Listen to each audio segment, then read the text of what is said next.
their love in us, we choose to act for better life. Abahanzi n'abagenzi bazira ubwanzi ngo hatiyo nzira inzika itanze ko nubwo bumanzi ni umusizi w'umusinzi wasinzwe no kudasumbwa kubisatira umusingi wo gusingiza urwambyaye ku isonga usiga abasinga n'abahanga bagahanganira kubyumva. Ndagira ngo banze mvuge ku nsanganyamatsiko imwe mu zo baduhaye. Ndavuga ku bijyanye n'ibiyobyabwenge no kubyirinda ndetse n'ingaruka mbi zabyo. Ibiyobyabwenge ubundi ni ikintu umuntu afata akiteye agihumetse cyangwa se afite ubundi buryo akinjijemo mu mubiri we gishobora kuza kigahindura intekerezo ze kikayobya ubwenge bwe nk'uko n'izina ryacyo ubwabyo birimo. Ubwenge tuzi neza ko ari ukumenya icyo ukwiye gukora hanyuma kandi ukanagikora. Kukimenya gusa ntabwo ari ubwenge, iyo ukimenye ukagishyira mu bikorwa icyo gihe nibwo bwenge. Iyo rero ikintu kije kikayobya ubwenge bwawe gituma ubasha gukora ikintu utagakwiye kubukora. Iterambere igihugu cyacu cyifuza ntabwo uzatanga umusanzu wawe mu gihe wayobejwe ubwenge n'ibiyobyabwenge. Numva rero ubwacu nk'urubyiruko ndetse n'abandi bose bazabasha kubona ibyavugiwe aha ngaha cyangwa se ibyakorewe aha, umuntu atagakwiye kuyobya ubwenge bwe kandi ari ubwe, kandi icyagakwiye kumuteza imbere akakirengagiza ku bushake.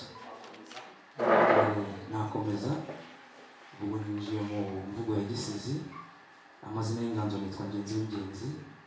Ni Ngenzi w'Ingenzi wagenze amahanga y'inganzo ahunze abanzi n'abagenzi bazira ubwanzi ngo hatiyo nzira inzika itanze ko nubwo bumanzi. Ni umusizi w'umusinzi wasinzwe no kudasumbwa kubisatira umusingi wo gusingiza urwambyaye ku isonga usiga abasinzi n'abahanga bagahanganira kubyumva.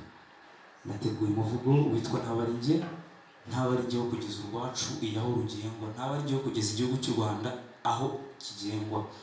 Iyo mvuze ngo igihugu kiragengwa, dufite indangagaciro z'umuco wacu, indangagaciro z'umuco w'u Rwanda. Iyo tuzitambikiriye tukazijya ku mpande cyangwa se tukimakaza iz'imico y'ahandi tutazi kuko tubibona uko tubibonye tukabikurikiza uko, icyo gihe igihugu cyacu kiba kiri kuganzwa, ntabwo kiba kigenga kuko nitwe gihugu.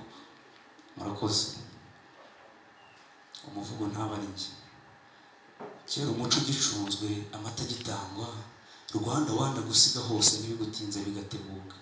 Abawe bagiraga ubuhanga mu kutakwanga, bakomoraga ku muhanga ubona igihanga, inkomyi yagiye batagushaka. Ibiva amahanga reka ntibyakazaga iyo nkaka, gusa ubu turimakaza uwo bandi guca ku bacu ntitubishaka. Yemwe bana b'Abanyarwanda, ni kuki tujyana aho tutareba na ruhu rwera utaduha inkera, umuco w'ucunga ino tukaganzwa. Umuco nyarwanda wahoze uganje ari nawo nkingi ibarizwa mwamba, gusa ubu ngubu uzira kera mbona bamwitirira kibamba. Ese ayo matwara azira ubutwara atuma dutwara indagano zacu, azadutwara he ko tuganjwe? Azadutwara he se ko ndiye wibuye inzanga inzigo n'umwaga twaganishijweho n'akandi kami kabo bazira neza?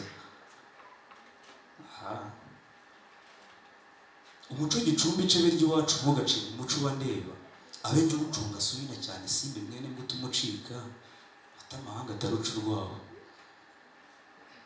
Nsanzuye umuvugo nyitsimbaraye ku byacu, Mugani wa Rumaga Tugane Iwacu. Tuvi iyo abandi reka dutahe, ubu se ko ntawe ugira uraho tugizwe nande muto wa mama. Turi bituranga n'ibyino twanga, icyo kinyarwanda ngo ni umwanda, ngo umuco w'abacu ni ubucucu, gusa mbona byose bigana nkaha, ishema dukwiye ntiturishaka. Ibyagateye guhora twanda ntibigashakirwe iw'abandi. Ngire numve bamwe mu bantu ufite brote kuri buroke ngo tugeze kuri ubajya amabanje, ngo uyu mutipe ni uwa danje ndetse n'ibindi ndetse nashinze. Inka yanjye niko imbehe nipura igodora ni matera, inkuru ni sitori, impamvu nireza ingingo ni fagiti. Wabaye ute wowe ugahamba ikibi n'ubwimba?